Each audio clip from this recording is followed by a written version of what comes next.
We provide you the platform to turn your dreams into reality. Give wings to your aspirations with KR Mangalam University. आतंक को पालने वाले पाकिस्तान बेहद बुरे हालात से जूझ रहा है। पाकिस्तान को लेकर अब वर्ल्ड बैंक की रिपोर्ट ने भी चौंकाने वाला खुलासा किया। पाकिस्तान में आतंकियों को भले ही वीवीआईपी ट्रीटमेंट दिया जाता हो, लेकिन आम लोगों को दाल रोटी भी नसीब नहीं हो रही।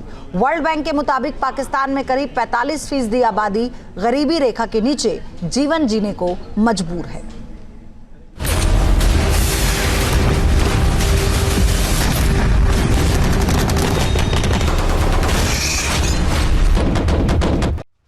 ऑपरेशन सिंदूर की मार से पाकिस्तान बेहाल हो चुका है।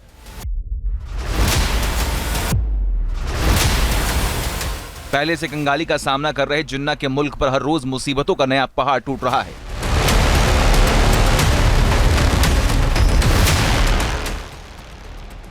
दुनिया से भीख में मिली रकम से आतंकियों की फंडिंग करने वाले पाकिस्तान का काला सच बेनकाब हुआ है।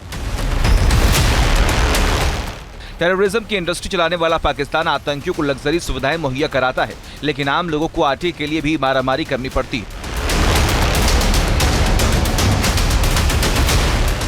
भारत के खिलाफ आतंक की फैक्ट्री चलाने वाले पाकिस्तान आर्थिक बदहाली को लेकर सुर्खियों में। वर्ल्ड बैंक की ताजा रिपोर्ट के मुताबिक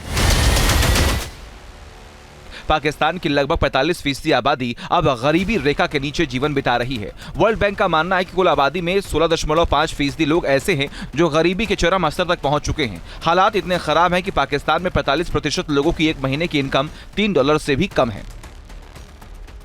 पाकिस्तान को लेकर वर्ल्ड बैंक के आंकड़े सिर्फ शहबाज शरीफ और आसिम मुनीर की नाकाम आर्थिक संकट की गवाही नहीं देते, बल्कि पाकिस्तान को आईना भी दिखाते हैं। अंतर्राष्ट्रीय कर्ज और राहत पैकेजों से रोटी खाने वाले पाकिस्तान की आज भी प्राथमिकता देश का विकास नहीं, बल्कि आतंकवाद को पालने पोसने की है।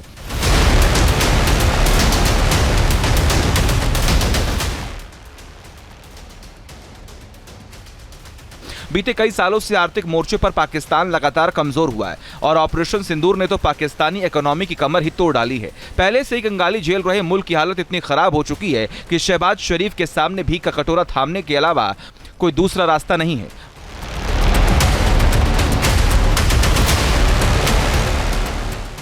मगर यहां भी अब उन्हें हर जगह से मायूसी ही हाथ लग रही है।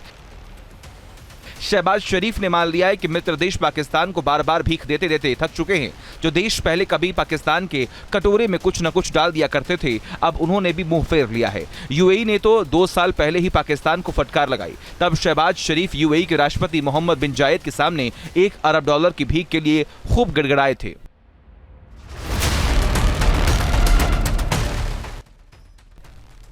पाकिस्तान पर कर्ज का बोझ पहले से ही था, इकोनॉमी आईसीयू में थी और अब ऑपरेशन सिंदूर उसकी रही सही कसर भी निकाल दी। लिहाजा पाकिस्तान के सामने सिर्फ एक ही रास्ता बचा है और वो है आईएमएफ और वर्ल्ड बैंक से कर्ज। लेकिन पाकिस्तान के लिए मुश्किल ये है कि आईएमएफ ने हाल ही में उसे कर्ज देने के लिए 11 सख्त शर्तें लाद दी हैं, जिनमें सब्सिडी हटाने, टैक्स बढ़ाने और सरकारी खर्चों में कटौती करने की शर्तें शामिल हैं। अगर ये शर्तें पाकिस्तान में लागू होती हैं और पाकिस्तान की पब्लिक शहबाज शरीफ को लंदन तक खदेड़ने से भी नहीं खिंचकेगी।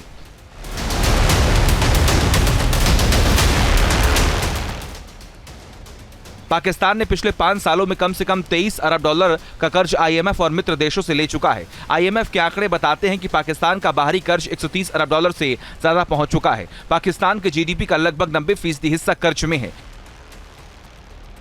इतना ही नहीं, पाकिस्तान में महंगाई बेकाबू हो चुकी है, बेरोजगारी दर रिकॉर्ड स्तर तक पहुंच चुकी है। पाकिस्तानी युवा विदेशों में पलायन के लिए मजबूर हैं और ऊपर से पाकिस्तानी फौज और आईएसआई का बढ़ता खर्च आम जनता के टैक्स के पैसे को निगल रहा है।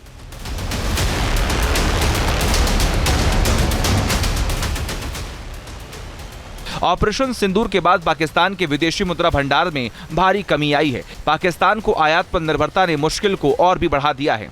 पाकिस्तान में महंगाई की दर 30% से अधिक हो चुकी है। ईंधन और जरूरी चीजों की कीमतें आसमान छूने लगी हैं। इसके बावजूद पाकिस्तान एक ऐसा मुल्क बन चुका है जिसे अपनी जनता से ज्यादा फिक्र उसे अपनी आतंकियों की होती है। आतंकियों को बचाने के लिए वो किसी भी हद तक जा सकता है। यही वजह है कि पाकिस्तान की 45% आवाम को एक वक्त की रोटी भी नसीब नहीं हो रही। Team news nation.